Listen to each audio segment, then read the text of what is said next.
તો હવે વાત કરીએ આપણે અમરેલીની તો અમરેલી જિલ્લામાં નીટ પેપર લીક મુદ્દે કોંગ્રેસે સરકાર સામે વિરોધ નોંધાવ્યો છે। જિલ્લા કોંગ્રેસના કાર્યકર્તાઓ સૂત્રોચ્ચાર સાથે કલેક્ટર કચેરીએ પહોંચ્યા અને કેન્દ્રીય સરકાર વિરુદ્ધ પ્રદર્શન કર્યું। કોંગ્રેસના કાર્યકર્તાઓએ નીટ પેપર લીક મામલે જવાબદારી નક્કી કરવાની તેમજ કેન્દ્રીય શિક્ષણ મંત્રીના રાજીનામાની માંગ ઉઠાવી હતી। વિરોધ દરમિયાન શિક્ષણ મંત્રી રાજીનામું આપે જેવા સૂત્રોચ્ચાર પણ કરવામાં આવ્યા હતા। કોંગ્રેસનું કહેવું છે કે પેપર લીક જેવી ઘટનાઓથી વિદ્યાર્થીઓના ભવિષ્ય સાથે ચેડા થઈ રહ્યા છે અને જેને લઈને સરકાર સામે ભારે રોષ પણ જોવા મળી રહ્યો છે। અંતે કોંગ્રેસના આગેવાનોએ કલેક્ટરને આવેદનપત્ર પાઠવી યોગ્ય કાર્યવાહી કરવાની માંગ કરી હતી।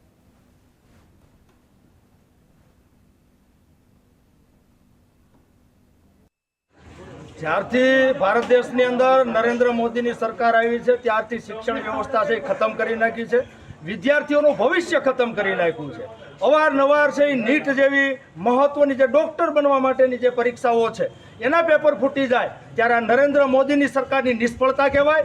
ત્યારે નરેન્દ્ર મોદીની સરકાર સામે એના શિક્ષણ મંત્રી સામે જ્યારે દેશના યુવાનો જેનજી જ્યારે જંતર મંતર ખાતે જ્યારે આંદોલન કરતા હોય અને ત્યારે 25 દિવસનો સમય વીતી ગયો છતાં પણ આ અહંકારી અને ઘમંડી નરેન્દ્ર મોદીની સરકાર વિદ્યાર્થીઓ સાથે સંવાદ નથી કરતી। ત્યારે જે વિદ્યાર્થીઓ ઉપર જે જંતર મંતર ખાતે જે લાઠીચાર્જ થયો એના વિરોધમાં લોકસભાના વિરોધ પક્ષના નેતા અમારા નેતા માનનીય રાહુલ ગાંધીજીએ 12 વર્ષમાં કેન્દ્રમાં ભારતીય જનતા પાર્ટીની અઘોષિત કટોકટી જાહેર કરવાવાળી સરકાર પેદા થઈ છે।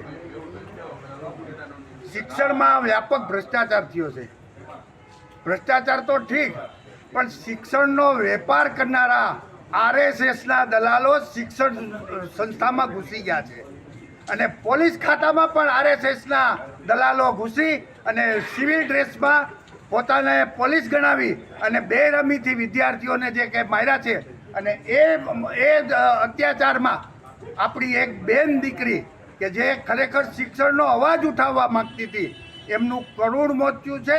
એમને અમારા સંસ્થા વતી અમારી પાર્ટી વતી અને અમે સમગ્ર અમરેલી જનતાની વતી અમે શ્રદ્ધાંજલિ આપું છું।